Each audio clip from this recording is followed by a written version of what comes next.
What's the deal? It's your boy J Mike, Mr. Athletic over everything, and I wanted to talk about something on the eve of I'm about to leave for Raw Nationals 2021.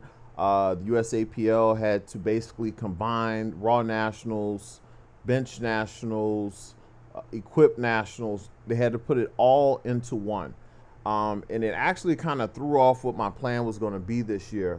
Initially, I had been threatening to do Equip Bench, and every year I'm always one of the top guys in the super heavyweights open division. But I also won 4 master titles in a row. But I didn't feel like training this year at all.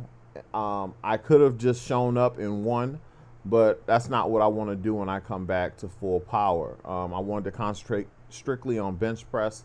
I wanted to really focus on putting up one of the biggest benches ever, basically.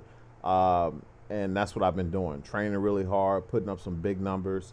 I have an outside shot at a 300 kg bench on Wednesday, and probably 640 is probably the number that I'll wound up with, or if I'm in position to go for the big number, I will. But I recently just saw an interview talking about the reasons that the bench press numbers are so much different compared from the drug tested guys and the untested guys. And some of the reasonings for it is kind of not what it was actually discussed. I believe Johnny Candido was talking with Julius Maddox. And what I think the reason was, or one of the huge reasons that wasn't really discussed in the situation. I believe, one, you have guys who are on drugs.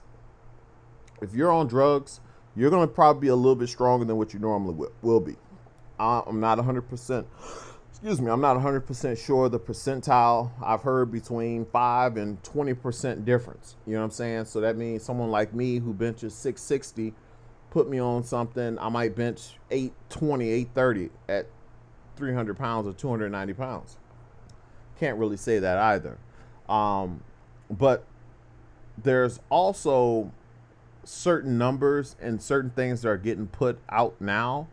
There's no way you're not going to do it unless you're 400 pounds and you're taking something. The platform that you need to lift the kind of weight that people are going into is going to just require more. And that's cool. And if that's how you choose to lift, that's fine. But for me, my 600, 60s and 650 pound bench presses mean the world to me. You know what I'm saying? And I know how I did it. I know no one can take anything from me.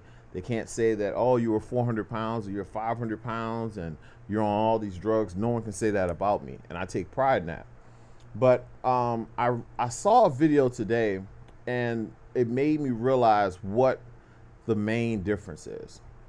If you take, I did a comparison video of how I train in an actual IPF event where I actually broke the open world record back in 2018 in Canada.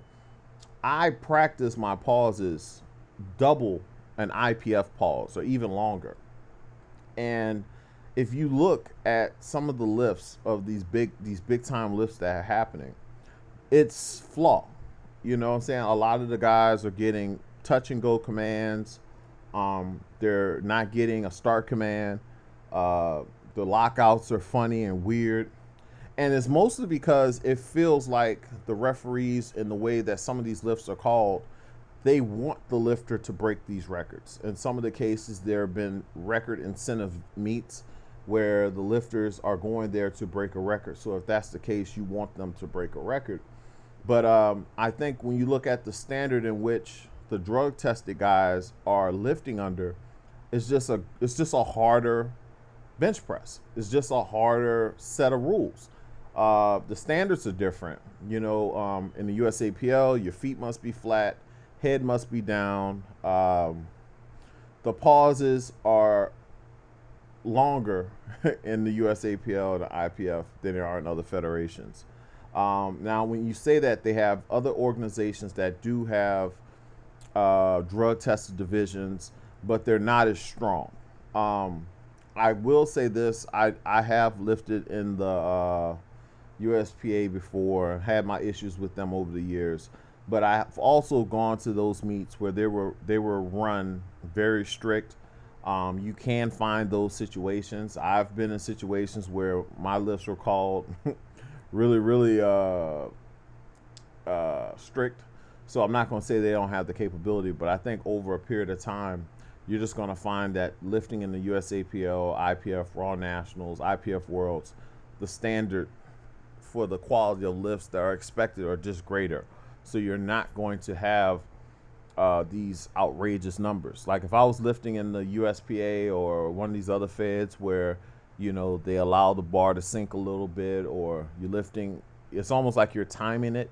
I watched a country's record broken today. It was a big lift. It was touch and go. It was touch and go. He didn't get a pause command. The weight was pressed, and now that's the record.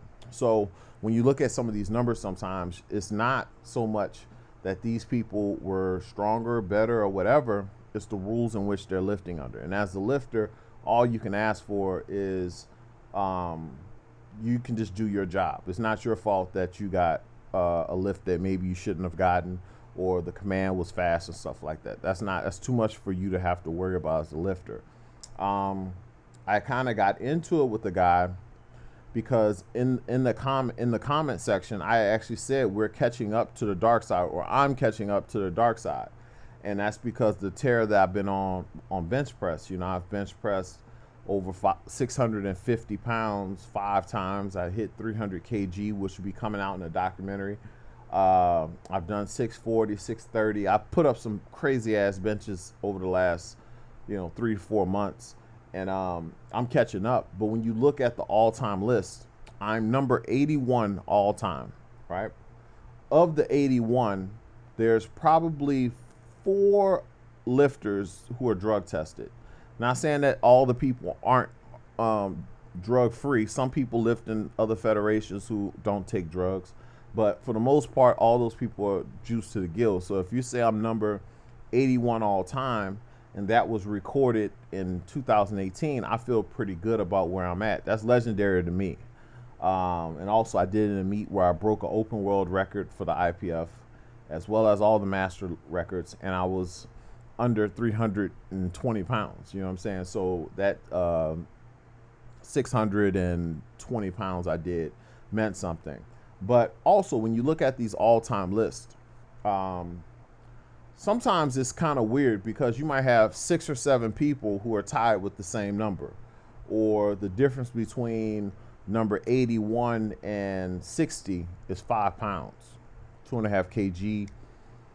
So you have to look at this a little bit different. So Wednesday, I leave for Daytona, and I should jump a couple of steps. Hopefully I get into the top 50 with my performance at this meet coming up. But it's just one of those things that make you think about it. So I believe the biggest cause, or one of the biggest reasons that isn't really thrown into the equation, is the fact that the drug tested lifters for the most part don't lift to the highest standards. Their lifts aren't as officiated as roughly. So that's something that I actually think. This was a quick little piece that I just wanted to do. Like I said, I will be doing a lot more content and stuff in the near future. I've been working on my setup. As you can see, I have starting lines behind me, Pokemon stuff behind me. But I will start doing more long formatted content, also giving you guys bench tips and things of that nature. I have a company. It's AOE, athletikoverything.com. I have Bench Hub merch, Bench Legend mindset stuff. I have a really, really nice clothes, hats, socks, you name it, I actually have it. But I hope you guys enjoyed the video. Hope you got something out of it. Until next time, later.